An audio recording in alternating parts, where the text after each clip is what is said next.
welcome back to the channel. After having owned a few bikes, it does not happen very often that I am caught off guard. Well, I am literally blown away by this bike, as it has me won over from the moment I rode it home. Just like the Street Triple Moto 2, it was more of a impulse buy. Initially, I had the Ducati Scrambler firm in my crosshairs, but after a test ride, something was missing, plus it seemed a bit cramped to me.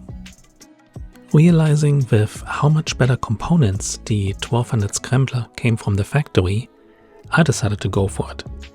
I did a quick Google comparison on the spot between the XC and the XE model, and off I went into the wild blue yonder.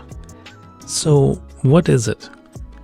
At its core, there is Triumph's tried and true 1200cc parallel twin with a 270-degree crank and liquid cooling that emits all the right rumblings and noises, even in stock form.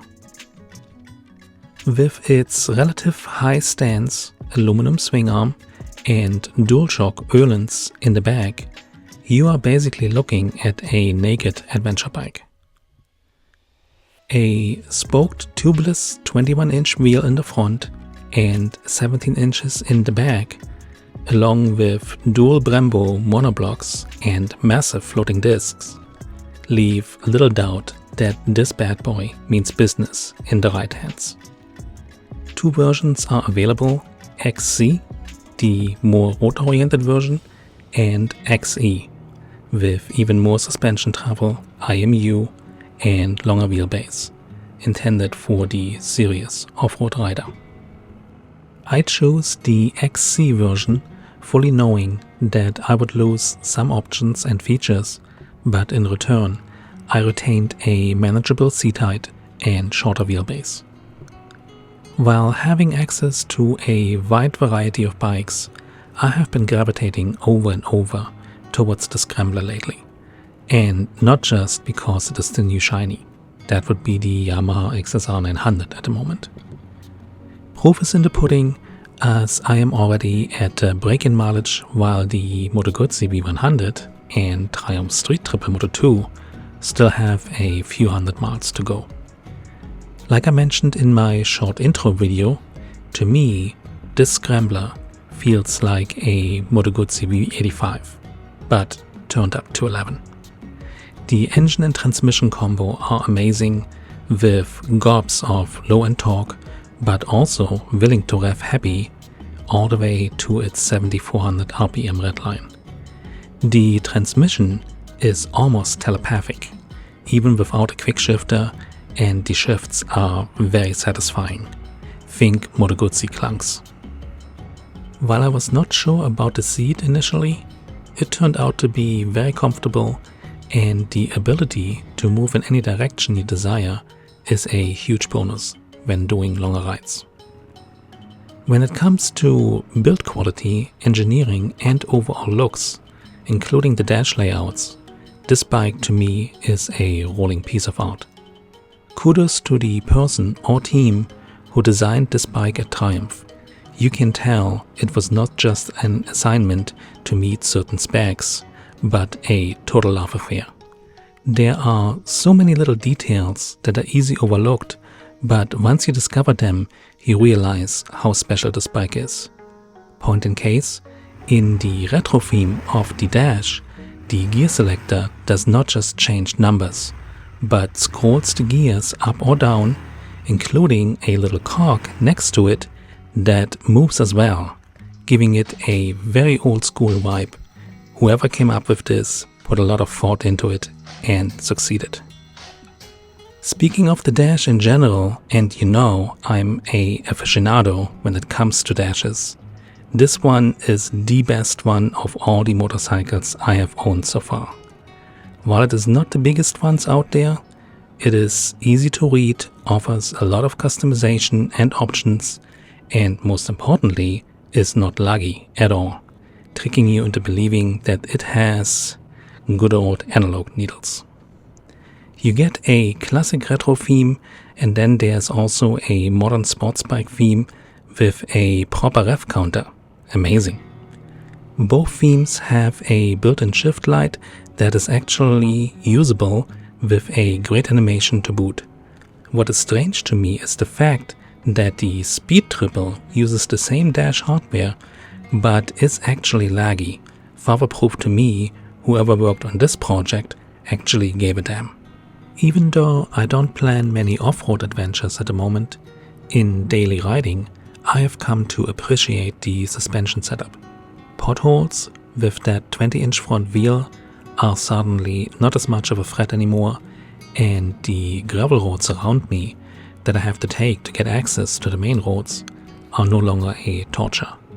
Knowing that the Scrambler is very capable off-road is the icing of the cake. So what's not to like? Well, the bike is heavy at 500 pounds, just like the V85 was. No way around it. And with its high stance, you are not getting the benefit of a low center of gravity either. But I am getting used to it, and more with every ride, I feel more and more confident. It also makes for a good excuse to do more strength training. How about that? Also, if you want wind protection, this is not a bike for you. It is a true naked at heart, and I personally would not dare to bother with a tall windshield to destroy its fantastic retro looks. Some folks have complained about the high exhaust pipe setup, but even in 100-degree hot Texas weather, it was manageable to me. Triumph recently moved the catalytic converters into the back of the bike, which provided relief from the heat up front. I will be switching to the ZART system, eliminating the catalytic converters altogether for further heat reduction and an even better soundtrack. Although, if I'm honest here, even from the factory, this bike sounds great with plenty of rumble and diesel pops.